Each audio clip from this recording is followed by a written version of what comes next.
তাফসীরে মাঝহারি দেশ। আদম দৌড় দিছে, দৌড়। আল্লাহ রাসূল বলেন আদম আলাইহিস সালাম কি আল্লাহ তাআলা লম্বা বানাইছেন 7 হাত, মাথার ভিতরে ঘন ঘন কালো ঝাঁকড়া চুল। আদম আলাইহিস সালামের এত সুন্দর চুল। আদম আলাইহিস সালাম লজ্জায় পড়ে একটা দৌড় মারছে, একটা গাছের আঙ্গিনায় গিয়া তিনি লুকাইছে। গাছের ডালের ভিতরে তার চুল আটকায় গেছে। আদম আলাইহিস সালাম গাছটাকে ডেকে বলে, রে গাছ, আজকের আমাকে হেফাজত করা তো দূরের কথা, আমাকে ছেড়ে দে, আমি লজ্জায় পড়ে গেছি। গাছ বলে, না, আমি ছাড়বো না।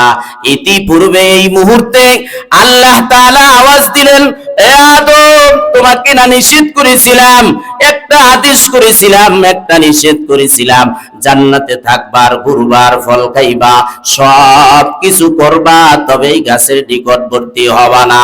কেন হইলা? কেন গাছের ফল খাইলা? কেন এটা করলা? আমার থেকে কি তুমি পলায়ন করতে চাও? আদম বললে, ও রব, না না।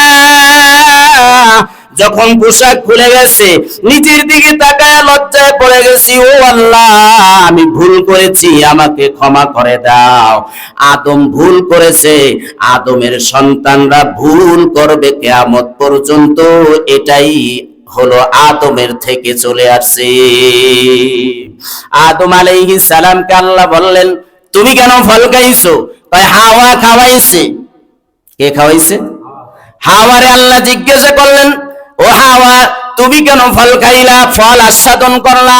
কয়, সাপ আমাকে পরামর্শ দিছে। সাপ থেকে জিজ্ঞাসা করলো, তুই কেন এটা করলি? আল্লাহ তো সবই জানেন। এরপর আল্লাহ বললেন, তুই কেন করলি? ভাই, ইবলিস আমাকে পরামর্শ দিছে।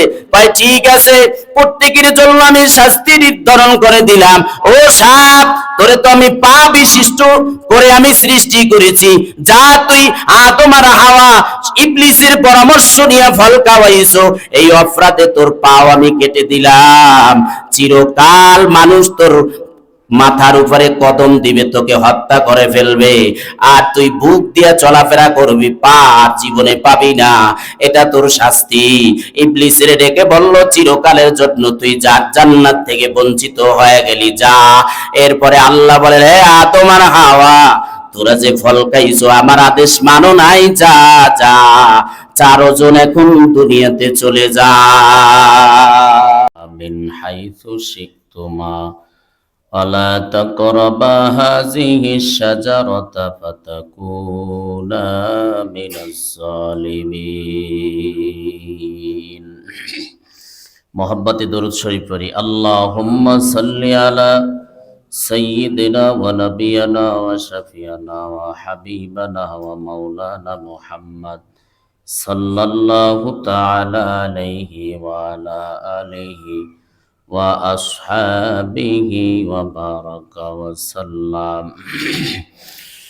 যে আল্লাহ রাব্বুল আলামিন সালাতুল জুমা আদায় করার জন্য আমাদেরকে আল্লাহ তাআলা তার ঘরে আসা এবং বসার তৌফিক দিয়েছেন, সেজন্য ওই রবের কাছে শুকর আদায় করি, আলহামদুলিল্লাহ।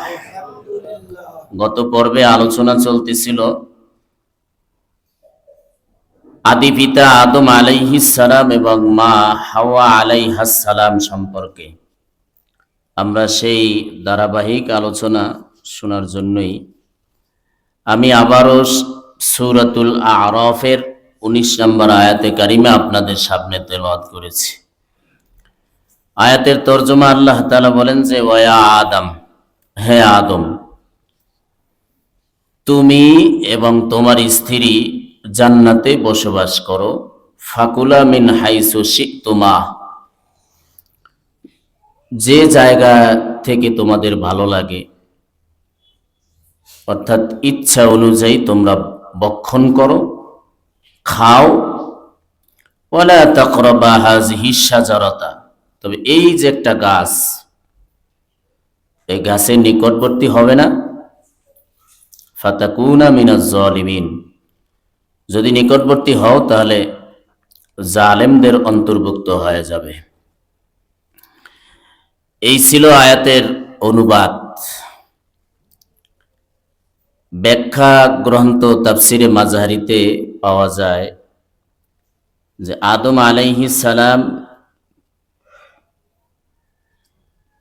আলাইহিস সালামকে সৃষ্টির পরে যখন সমস্ত ফেরেশতাদেরকে বললেন যে তোমরা সিজদা করো, যখন সবাই সিজদা করলো কিন্তু ইবলিস করলো না, তখন আল্লাহ তাআলা সামান্য নিদ্রা তার উপরে চাপায়া দেয়, আদম আলাইহিস সালামের উপরে।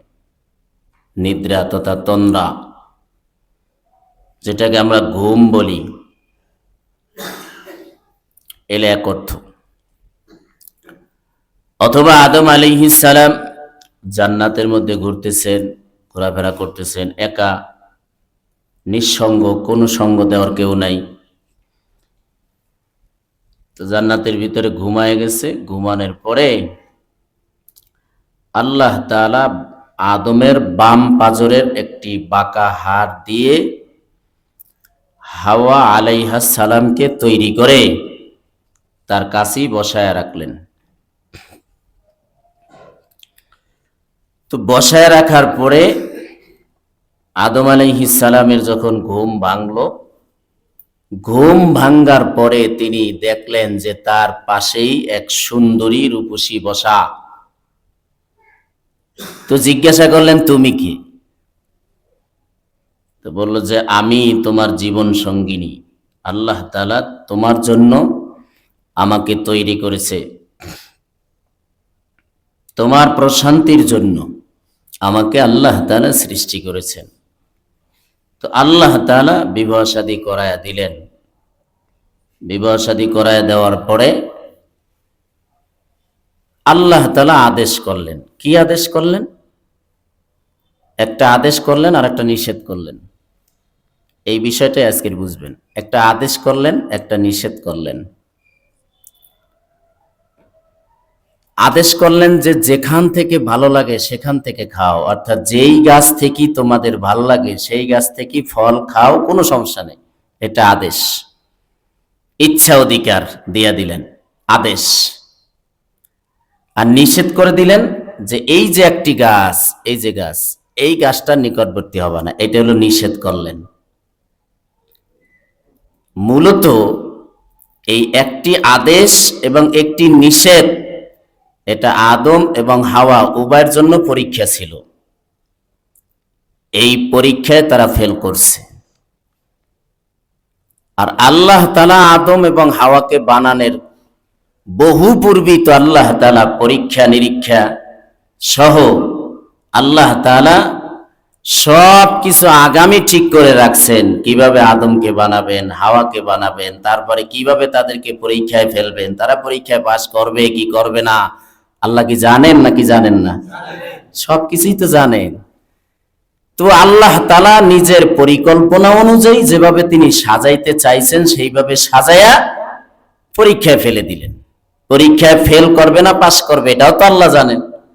তা আল্লাহ তাআলা তো সবই জানেন। পরীক্ষায় ফেল করলেন, আল্লাহ তাআলার পরীক্ষা ছিল, পরীক্ষায় ফেল করলেন, এবং আল্লাহ তাআলার পরিকল্পনা ছিল যে সবাইরে দুনিয়াতে পাঠায় দিবেন। তো দুনিয়াতে পাঠায় দিলেন, আবার এখান থেকে নিয়ে যাবেন, এটা আল্লাহ তাআলার পরিকল্পনা আছে না নাই? আছে। তো সবই পরিকল্পনা আল্লাহ, মাঝখানে শখ করে বানাইয়া এরপর একটু পরীক্ষার মধ্যে ফালায়া দিয়া ঘুরায়া আবার আল্লাহ তাআলা নিজের কাছে বান্দাগুলারে নিয়ে যাবেন। মাঝখানে কয়েকদিন ঘোরাফেরা। তো আদম আর হাওয়াকে বানানোর পরে আল্লাহ আদেশ করলেন কি? ওয়া আদামু উসকুন আনতা ওয়া যাওজুকাল জান্নাতা ফাকুলা মিন হাইসু শি'তুমা ওয়া লা তাকরাবা হাযিহিশ শাজারাতা ফাতাকুনা মিনাজ জালিমিন। আল্লাহ বলেন, হে আদম আর তোমার স্ত্রী হাওয়া উভয়ে বসবাস করো জান্নাতে। ফাকুলা মিন হাইসু শি'তুমা ওয়া লা তাকরাবা হাযিহিশ শাজারা, জান্নাতের যে গাছ থেকে তোমাদের ভালো লাগে, ইচ্ছা হয়, ওই গাছ থেকে তোমরা ফল খেতে পারো, কোনো সমস্যা নাই।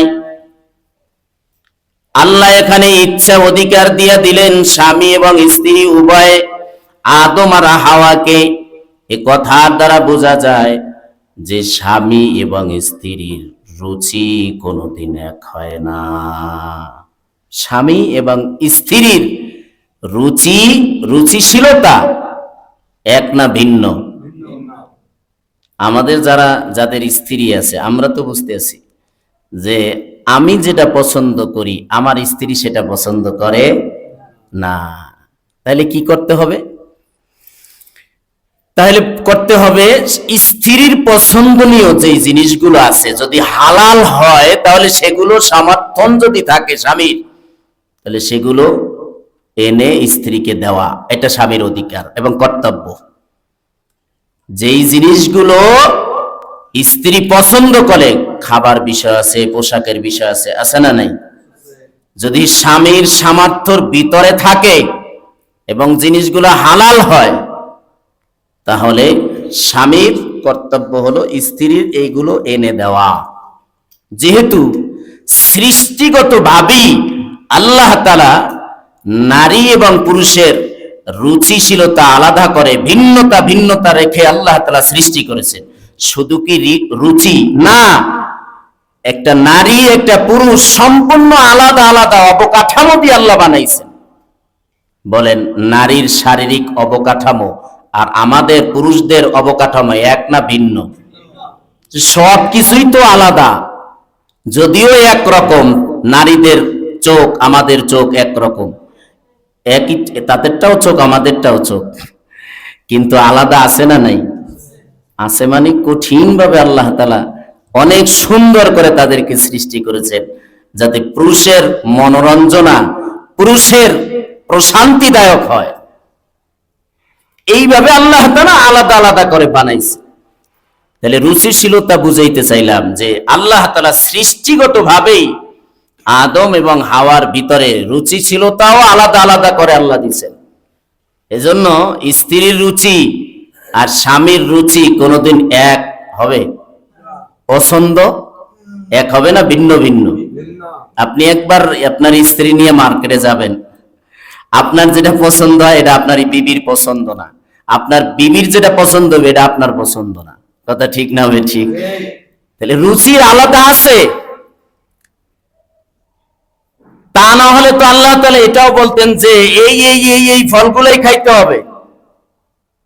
এটা তো বলে নাই, কি বলছে? ফাকুলা মিন হাইসু শিতুমা, তোমাদের যা ভালো লাগে। তাইলে স্বাধীনতা দিছে না? দিছে না? তোমাদের যা ভালো লাগে, যেই গাছ থেকে ফল খাইতে মনে চায় খাও, স্বাধীনতা দিয়া দিলাম। যত মনে চায় তত ভক্ষণ করো, তত খাও আর ঘুরো, আনন্দ করো, কোনো সমস্যা নাই। তবে সাবধান করে দিলাম, অলা তাকরাবা হাযিহি শাজারাতা, এই যে গাছটা দেখা যায়, কোন গাছ? গাছের কথা আল্লাহ বলেন নাই, শুধু বলেছেন গাছ, নির্দিষ্ট করে একটা গাছের কথা বলেছেন, কিন্তু গাছটার নাম নাই। মুফাসসিরিনে কেরাম বলেন গাছটা, আব্দুল্লাহ ইবনে আব্বাস বলেন গাছটা হলো আপনার গম গাছ। গম আমরা যে ক্ষেতের ভিতরে চাষ করি গম, এটা। ভিন্ন বর্ণনায় এসেছে না ডুমুর গাছ, আর এক বর্ণনায় এসেছে আঙ্গুর গাছ, আর এক বর্ণনায় এসেছে খেজুর গাছ। এই গাছগুলোর কথা মনে রাখবেন। গম গাছের কথা এসেছে, খেজুর গাছের কথা এসেছে, ডুমুর গাছের কথা এসেছে। তাফসীর কারকগণ বলেন আল্লাহ তাআলা নির্দিষ্ট করে এই গাছের নিকটে যেতে নিষেধ করেছেন, ফল খাওয়ার কথাও কিন্তু বলেন নাই, বলছেন গাছের নিকটবর্তী হবা না। এই কথা আল্লাহ বলে আমাদের জন্য একটা আগাম মেসেজ দিয়ে রাখছেন, যেইখানে হারাম কাজ হওয়ার সম্ভাবনা, উহার নিকটবর্তীও হওয়া মাকরুহ। বুঝেন নাই? যেইখানে খারাপ কাজ হবে ওহার ওই ওই স্থানে ওই নিকটবর্তী হওয়াও নিষেধ। কারণ ওখানে আশেপাশে ঘুর ঘুর করলে খারাপ কাজে, হারাম কাজে দাবিত হয়ে যাবে। মনে করেন সিনেমা হল আপনি দেখবেন না, কিন্তু আশেপাশে যাই একটু দেখে আশেপাশে যাই, সমস্যা নেই, ভিতরে তো আর ঢুকতাম না, কিন্তু ফাঁসে গেলে যদি মনে চায় যে একটু ঢুকেই পড়ি, তো শয়তানে কুমন্ত্রণা দিয়ে আপনার ঢুকাই দিল। কি বলেন? এজন্য সন্দেহ জিনিস থেকেও বেঁচে থাকতে হবে। সন্দেহ জিনিস, এটা সন্দেহ, এটা থেকেও বেঁচে থাকতে হবে। আল্লাহ তো বলতে পারতেন যে এই যে গাছটা দেখো না, এই যে গাছটার ফল খাবা না এবং এই গাছের নিকটবর্তী যাবা না, এই কথা কিন্তু বলেন নাই। বলছে যে এই গাছের নিকটে যাবা না, তার মানে এই গাছের ফল খাবা না, গাছের নিকটেও যাবা না। ফল খাওয়া তো দূরের কথা, নিকটে যাওয়া নিষেধ। তাহলে আর যেখানে হারাম হওয়ার সম্ভাবনা, গুনাহ হওয়ার সম্ভাবনা, ওখানে যাওয়াও নিষেধ। ইমামে আজম আবু হানিফা রহমাতুল্লাহ আলাইহি, জগৎ বিখ্যাত ইমাম, যে ইমামের মতাদর্শ হাদিস এবং কোরআনের আলোকে যেই মতাদর্শ তিনি বের করেছেন, ওই মতাদর্শ অনুযায়ী আমরা, মাযহাব অনুযায়ী আমরা আমল করি। কত বড় ইমাম! এই ইমামকে একজন লোক দাওয়াত দিয়েছে, আমার বাড়িতে আসবেন, মজার মজার খাবার হবে। জগৎ বিখ্যাত ইমাম, ইমামে আজম আবু হানিফা রহমাতুল্লাহ আলাইহি, তিনি তো তার বাড়ির অবস্থা জানতেন না। মুসলমান হিসাবে দাওয়াত দিয়েছেন, দাওয়াত কবুল করেছেন, রাসূলের সুন্নাত।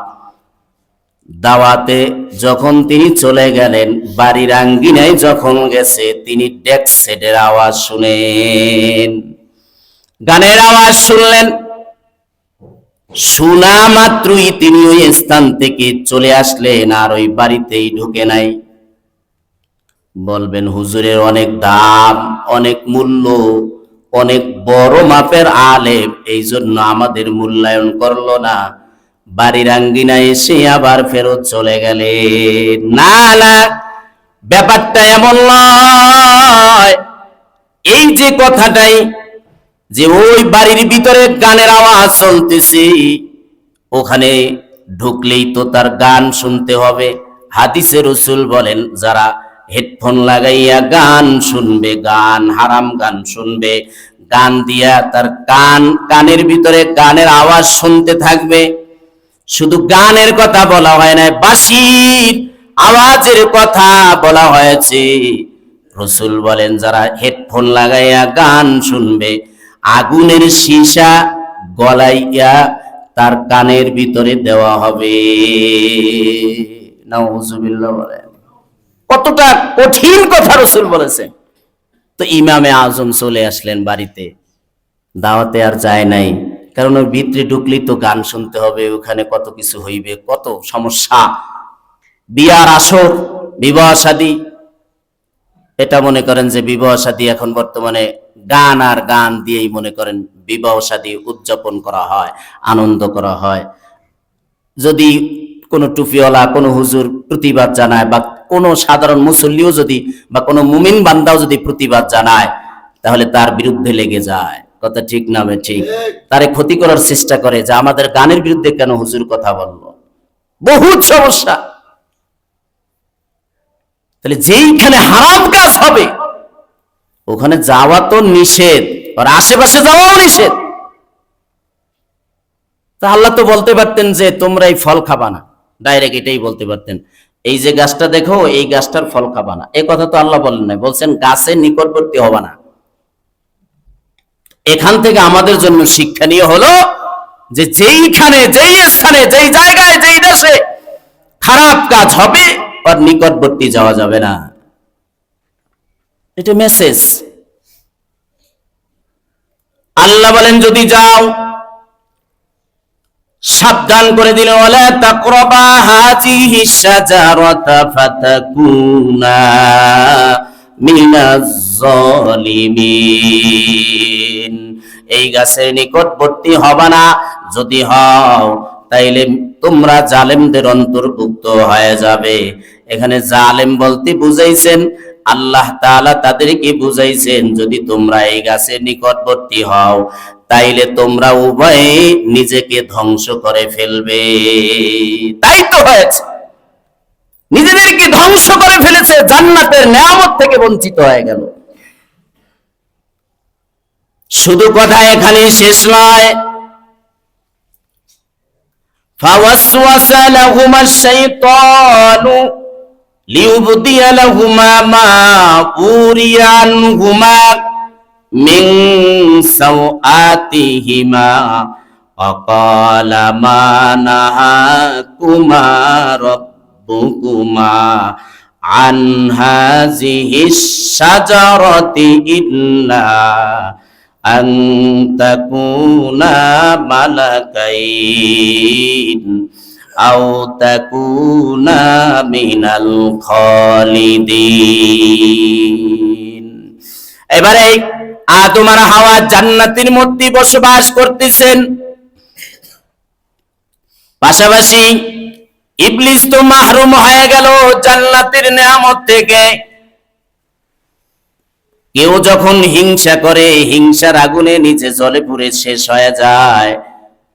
যার ব্যাপারে সে হিংসা করেছে যদি তার কোনো ক্ষতি করতে না পারে তাহলে সে কিন্তু বসে থাকে না, আস্তে আস্তে বিভিন্ন সিস্টেমে সে চিন্তা করে কিভাবে তার ক্ষতি করা যায়। ইবলিস যখন এই আদমের কারণে চিরকালের জন্য জান্নাতের নেয়ামত থেকে বঞ্চিত হয়ে গেল, ইবলিস বসে নাই। ইবলিস এবার ফিকির করতে লাগলো কিভাবে আদমকে জান্নাত থেকে বের করা যায়। এজন্য বিভিন্ন চিন্তা ফিকির করে সামনে আগায়। ইবলিস এবার চিন্তা করলো যে কিভাবে আদমকে জান্নাত থেকে চিরকালের জন্য বঞ্চিত করে জাহান্নামে নিয়ে যাওয়া যায়। এই ফিকির করে তিনি প্রতারণা দিল, ধোঁকা দেওয়া শুরু করলো। কিভাবে ধোঁকা দিল? আল্লাহ বলেন ফাওয়াসওয়াসা লাহুমাশ শাইতানু, শয়তান উভয়কে ওয়াসওয়াসা দিল, কুমন্ত্রণা দিল, লিউবদিয়া লাহুমা, যাতে করে খুলে যায়, প্রকাশ পায়, মা উরিয়া আনহুমা মিন সাওআতিহিমা, উভয়ের লজ্জাস্থান যেই জান্নাতি পোশাক দ্বারা আবৃত করা ছিল এটা যাতে প্রকাশ পেয়ে যায়। কি বুঝলেন? ইবলিসের প্রথম হামলা হলো মানুষের পোশাকের উপরে। তো ওয়াসওয়াসা দিছে, কুমন্ত্রণা দিছে, উভয় গিয়া ফল খাইছে, ফল খায়ও নাই। খাওয়ার কথা আল্লাহ বলে না, আল্লাহ বলেছেন পরের পৃষ্ঠায় আল্লাহ বলবেন, এখানে শেষের দিকে আল্লাহ বলবেন যে উভয়ে ফল খায় নাই। ফালাম্মা যাকাশ শাজারা, গাছ আস্বাদন করেছে, চাখছে, মজা চাখে না, আরে খাওয়ার আগে টেস্ট করে না, টেস্ট যে তোমার ফল ভালো না খারাপ এটা আগে দেখি পরে নিমু, এটা বলে না, আগে টেস্ট করে। এটারে কোরআনের ভাষায় বলে যৌক, মানে চাখা। মধু কিনতে গেলে, মিষ্টান্ন কিনতে গেলে আগে একটু চেক করে যে আসলে তোমার এই জিনিসটা ভালো না খারাপ, আগে একটু চেক করে নেই। তো চেক করছে, খায়ও নাই, শুধু চেক করছে, বাস শেষ, জান্নাতের পোশাক খুলে পড়ে গেছে। শুরুতে আল্লাহ বললেন ফাওয়াসওয়াসা লাহুমাশ শাইতানু লিয়ুবদিয়া লাহুমা, ইবলিস উভয়কে কুমন্ত্রণা দিছে। কুমন্ত্রণা দিছে কেমনে? সাপের মাধ্যমে। সাপরে ও ভাও করছে যে তুই হাওয়ারে একটু মেসেজ দিবি, মেডিসিন দিবি যাতে ও ভক্ত হয়ে যায়। এবং ডাইরেক্টলি, এখানে আল্লাহ বলবেন ডাইরেক্টলি ও একটা মিথ্যা বানোয়াটি কথা আদম এবং হাওয়ার সামনে সে প্রকাশ করেছে এবং কসম করে, আল্লাহর নামে কসম করে বলেছে যে আমি তোমাদের হিতাকাঙ্ক্ষী, কারণ তোমাদের বহু পূর্বে আমাকে সৃষ্টি করা হয়েছে, আমি তোমাদের থেকে বিজ্ঞ যদি না হইতাম তাহলে তো আমি এই কথাগুলো বলতে পারতাম না। কি কথা? আল্লাহ বলেন ফাওয়াসওয়াসা লাহুমাশ শাইতানু, শয়তান উভয়কে যখন ওয়াসওয়াসা দিল, কুমন্ত্রণা দিল, লিউবদিয়া লাহুমা, যাতে উভয়ের পোশাক খুলে যায়, মা উরিয়া আনহুমা মিন সাওআতিহিমা, উভয়ের লজ্জাস্থান যেই জান্নাতি পোশাক দ্বারা আবৃত করা ছিল, ওই পোশাক যাতে খুলে যায় এজন্য ইবলিস উভয়কে কুমন্ত্রণা দিল। সর্বপ্রথম ইবলিস মানুষের পোশাকের উপরে হামলা করেছে। এজন্যই তো দেখেন না, আজকের পৃথিবীর দিকে তাকান, যত নোংরামি সব পোশাক দেয়া হয়, অশ্লীলতা বেহায়াপনা সব পোশাক দেয়া হয়। সর্বপ্রথম জান্নাতে আদম আর হাওয়ার উপরে ইবলিস যে হামলা করেছে পোশাকের উপরে আগে করেছে, যে এই আদম আর হাওয়ার কারণেই তো আমি জান্নাতের নিয়ামত থেকে বঞ্চিত হলাম, এবং তাদেরকে আল্লাহ তাআলা সব মাখলুকাতের উপরে শ্রেষ্ঠত্ব দিয়েছে। আমি এমন ব্যবস্থা করব যাতে সেই শ্রেষ্ঠত্ব থেকে সে একেবারে বেজ্জতি হয়ে তার মাথা নিচু হয়ে যায়। এজন্য সর্বপ্রথম ইবলিস আদম আর হাওয়ার পোশাকের উপরে হামলা করেছে। তো কিভাবে হামলা করলো? ওই যে বুদ্ধি পাকায় দিস। কি বুদ্ধি? হাওয়ার আদমের সামনে ইবলিস বলল, ওয়াকালা মা নাহাকুমা রাব্বুকুমা আন হাযিহিশ শাজারাতি ইল্লা আন তাকুনা মালাকাইনি আও তাকুনা মিনাল খালিদিন। ইবলিস বলল হাওয়ার আদমকে, আপনারা যে দুইজন জান্নাতি বসবাস করতেছেন, আর তোমাদের রব যে এই গাছের ফল খাইতে নিষেধ করেছে, কেন তোমরা কি জানো? ইল্লা আন তাকুনা মালাকাইন, যদি তোমরা ফল খাও উভয় তোমরা ফেরেশতা হয়ে যাবে, আর আও তাকুনা মিনাল খালিদিন, যদি ফল খাও, এই যে গাছের ফল খাইতে নিষেধ করেছে, এই গাছের ফল যদি খাও, হয় তোমরা ফেরেশতা হয়ে যাবে, নচেৎ তোমরা চিরকাল জান্নাতে থাকবে। উল্টা কথা বলছে। আল্লাহ বলছে নিকটেও যাবা না, আর ইবলিস বলছে যদি খাও তাইলে চিরকাল জান্নাতে থাকতে পারবা, আর না হয় উভয় ফেরেশতা হয়ে যাবা। দেখছেন নি ইবলিস কি মেসেজ দিয়ে দিস, যে তোমাদের রব তো নিষেধ করছে এই গাছের ফল খাবা না। নিষেধ কেন করছে জানো? নিষেধ করছে এই জন্য, যদি খাও তা ফেরেশতা হবা, খাইলে চিরকাল থাকতে পারবা। এজন্য আল্লাহ চান না যে এই গাছের ফল তোমরা খাও, খাইলে ফেরেশতা হয়ে যাবা আর চিরকাল থাকতে পারবা। এজন্য আল্লাহ চান না যেহেতু ফল খাইলে তোমরা ফেরেশতা হবা আর চিরকাল থাকতে পারবা, এটা আল্লাহ চান না। এজন্য আল্লাহ নিষেধ করছে ফল গাছের নিকটে যাও না। বাস আল্লাহ নিষেধ করে দিয়েছে, তোমরা নিষেধ মান্য করে তোমরা গাছের নিকটেও আসতেছো না, ফলও খাও না। আমি তো চাই যে তোমরা ফল খাও আর ফেরেশতা হও, অথবা চিরকাল তোমরা অমর হয়ে জান্নাতের ভিতরে থাকো। সম্পূর্ণ উল্টা মেসেজ দিয়ে দিস। মিথ্যা কথা সর্বপ্রথম ইবলিস বলেছেন। কে বলেছেন? বলেন কে বলেছেন? ইবলিস। এই যে বলছেন যে হয় ফেরেশতা হবা নাহলে চিরকাল থাকতে পারবা, এই কথা তো ইবলিসের। ইবলিস মিথ্যা কথা বলে দিছে। সর্বপ্রথম ইবলিস মিথ্যা কথা বলেছেন। ফাকাসামাহুমা ইন্নী লাকুমা লামিনান নাসিহিন, শুধু কি এই কথাই বলেছে ইবলিস? না না, শুধু এই কথাই বলে ইবলিস ক্ষান্ত করেন নাই। ইবলিস আদম আর হাওয়াকে বললেন, ফাকাসামাহুমা, তিনি কসম করলেন আল্লাহর নামে, কসম করে বললেন ইন্নী লাকুমা লামিনান নাসিহিন, আমি তো তোমাদের জন্য হিতাকাঙ্ক্ষী। আল্লাহর কসম, যদি এই গাছের ফল খাও হয় ফেরেশতা হবা, না হয় চিরকাল এই জান্নাতে থাকতে পারবা। আর যদি না খাও তাহলে দুইটার একটাও পাবা না, চিরকাল থাকতেও পারবা না জান্নাতে, আর ফেরেশতাও হওয়ার সুযোগ নাই। সুতরাং অবস্থা কিন্তু খারাপ।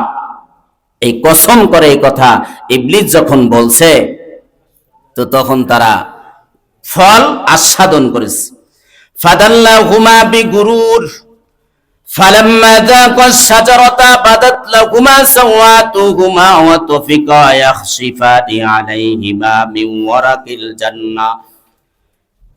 ইবলিস ফাদাল্লাহুমা বিগুরুর, প্রবঞ্চনা দিল তাদেরকে, উভয়কে ধোঁকা দিল, প্রবঞ্চনা দিল।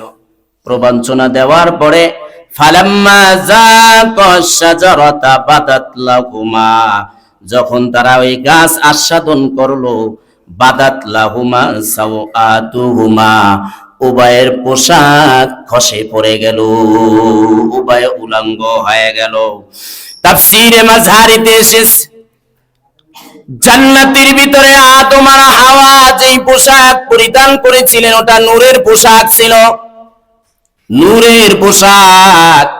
যখনই ওই গাছের ফল আস্বাদন করেছে, মাত্র চেক করেছে ভালোভাবে, তৃপ্তি সহকারে খায়ও নাই, শুধু আস্বাদন করেছে, একটু চেক করেছে, সাথে সাথে জান্নাতি পোশাক উভয়ের থেকে খুলে পড়ে গেছে। যেন পৃথিবীর আদম সন্তানের পোশাক খোলা এটা শয়তানি মিশন। শয়তানের এক নম্বর মিশন হলো যদি বেহায়া দিয়া সমাজকে কলুষিত করতে হয়, তাহলে আগে আদম সন্তানের পোশাক খুলে ফেলো। এটা হলো শয়তানের মিশন। এক নম্বর শয়তানের মিশন হলো নারীদের পোশাক খুলে ফেলো, তাহলে সমাজ আর সমাজ থাকবে না, এই সমাজটা কুসমাজ হয়ে যাবে। এটা শয়তানের মিশন। দেখেন না, মেয়েরা পাতলা পাতলা ওড়না পরিধান করে, পাতলা পাতলা মশারির নেকড়ার মতো তারা পোশাক পরিধান করে, বহু দূর থেকে সবকিছু স্পষ্ট বোঝা যায়। এগুলো শয়তানের মিশন, যে আদম সন্তানের শরীরে যাতে পোশাক না থাকে। এখন আমরা যখন পোশাকের কথা বলি, বোরকার কথা বলি, হিজাবের কথা বলি, প্রগতিশীল যারা নারীবাদী, যারা নারীদের সম্মান নিয়ে ইজ্জত নিয়ে কথা বলার চেষ্টা করে, এরা তখন বলে যে মৌলবীরা বেশি বেশি কথা বলে, বেশি বুঝে, আমরা নাকি বেশি বুঝি। অথচ আল্লাহ মেসেজ দিয়ে দিয়েছেন যে পৃথিবীতে মানুষদেরকে উলঙ্গ করার মিশন এক নাম্বার দায়িত্ব ছিল ইবলিসের, সেটাই জান্নাত থেকে সে শুরু করেছে। পৃথিবীতে এগুলো চলতেছে, কিয়ামত পর্যন্ত চলতেই থাকবে, যাতে এই সমাজ ব্যবস্থা, মানুষের সুন্দর সমাজ ব্যবস্থা না থাকে, এই সমাজ যাতে কলুষিত হয়ে যায়, বেহায়া নির্লজ্জতা নিয়ে এই সমাজ চলে, এটাই হলো শয়তানের মিশন। কথা ঠিক না বে ঠিক? তাই তো হচ্ছে। আজকের একটা মেয়ে যদি এমন পোশাক পরিধান করে বের হয় যে যুবকরা ঠিক থাকতে পারে না, তখন এই মেয়েটাকে যদি বারণ করা হয়, উল্টা অ্যাকশন হয়। কথা ঠিক না বে ঠিক? ছেলের বিরুদ্ধে ইফটিজিং এর মামলা হয়।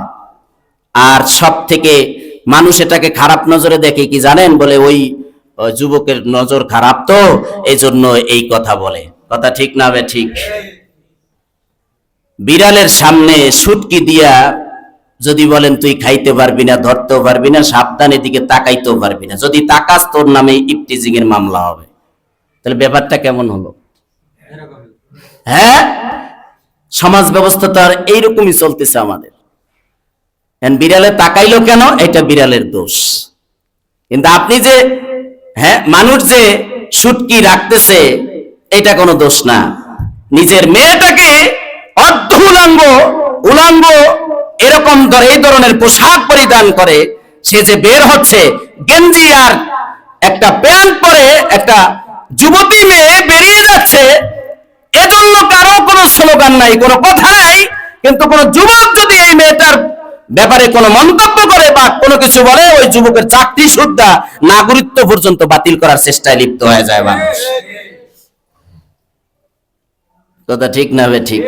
অথচ এই মিশন কিন্তু শুরু করছে ইবলিস জান্নাত থেকে শুরু করেছে এই মিশন, যে এই আদমের কারণেই তো আমি বেইজ্জতি হয়েছি আর জান্নাতের নিয়ামত থেকে আমি বঞ্চিত হয়েছি। তাহলে এই আদমরে লাঞ্ছিত করার দায়িত্ব আমি নিয়ে নিলাম সর্বপ্রথম। এই জন্য ইবলিস এই আদমের পোশাকের উপরে হামলা শুরু করল। পোশাক যখন খুলে গেল, আদম উলঙ্গ হয়ে গেছে, হাওয়া উলঙ্গ হয়ে গেছে। এতদিন কেউ কারো লজ্জাস্থান দেখে নাই। অপ্রয়োজনে স্বামী এবং স্ত্রীর লজ্জাস্থান দেখাও ঠিক না। বলবেন হালাল কাজ, তা সমস্যা কি, এদিকে যাইতে চাই না, এটা ভালো না। প্রয়োজনে, অপ্রয়োজনে দরকার নাই। আদম যখন দেখলো কিরে আমার পোশাক নাই, নিজের দিকে তাকায় লজ্জায় পড়ে গেছে। তাফসীরে মাঝহারি দেশ, আদম দৌড় দিছে, দৌড়। আল্লাহ রসুল বলে আদম আলাইহিস সালাম কি আল্লাহ তাআলা লম্বা বানাইছেন 7 হাত, মাথার ভিতরে ঘন ঘন কালো ঝাঁকড়া চুল। আদম আলাইহিস সালামের এত সুন্দর চুল। আদম আলাইহিস সালাম লজ্জায় পড়ে একটা দৌড় মারছে, একটা গাছের আঙ্গিনায় গিয়া তিনি লুকাইছে। গাছের ডালের ভিতরে তার চুল আটকায় গেছে। আদম আলাইহিস সালাম গাছটাকে ডেকে বলে, রে গাছ, আজকের আমাকে হেফাজত করা তো দূরের কথা, আমাকে ছেড়ে দে, আমি লজ্জায় পড়ে গেছি। গাছ বলে, না আমি ছাড়বো না। ইতিপূর্বে এই মুহূর্তে আল্লাহ তাআলা আওয়াজ দিলেন, এ আদম, তোমাকে না নিষেধ করেছিলাম, একটা আদেশ করেছিলাম, একটা নিষেধ করেছিলাম, জান্নাতে থাকবার, ঘুরবার, ফল খাইবা, সব কিছু করবা, তবে এই গাছের নিকটবর্তী হবা না। কেন হইলা? কেন গাছের ফল খাইলা? কেন এটা করলা? আমার থেকে কি তুমি পলায়ন করতে চাও? আদম বললে, ও রব, না না। যখন পোশাক খুলে গেছে, নিজের দিকে তাকায় লজ্জায় পড়ে গেছি। ও আল্লাহ, আমি ভুল করেছি, আমাকে ক্ষমা করে দাও। আদম ভুল করেছে, আদমের সন্তানরা ভুল করবে কিয়ামত পর্যন্ত, এটাই হলো আদমের থেকে চলে আসছে। আদম আলাইহিস সালামকে আল্লাহ বললেন, তুমি কেন ফল খাইছো? কয় হাওয়া খাওয়াইছে। কে খাওয়াইছে? হাওয়ারে আল্লাহ জিজ্ঞাসা করলেন, ও হাওয়া, তুমি কেন ফল খাইলা, ফল আস্বাদন করলা? কয় সাপ আমাকে পরামর্শ দিছে। সাপ থেকে জিজ্ঞাসা করলো, তুই কেন এটা করলি? আল্লাহ তো সবই জানেন। এরপর আল্লাহ বললেন, তুই কেন করলি? কয় ইবলিস আমাকে পরামর্শ দিছে। কয় ঠিক আছে, প্রত্যেকের জন্য আমি শাস্তি নির্ধারণ করে দিলাম। ও সাপ, তোরে তো আমি পা বিশিষ্ট করে আমি সৃষ্টি করেছি, যা তুই আদম আর হাওয়া ইবলিসের পরামর্শ নিয়ে ফল খাওয়াইছো, এই অপরাধে তোর পাও আমি কেটে দিলাম। চিরকাল মানুষ তোর মাথার উপরে কদম দিবে, তোকে হত্যা করে ফেলবে, আর তুই বুক দিয়া চলাফেরা করবি, পা জীবনে পাবি না, এটা তোর শাস্তি।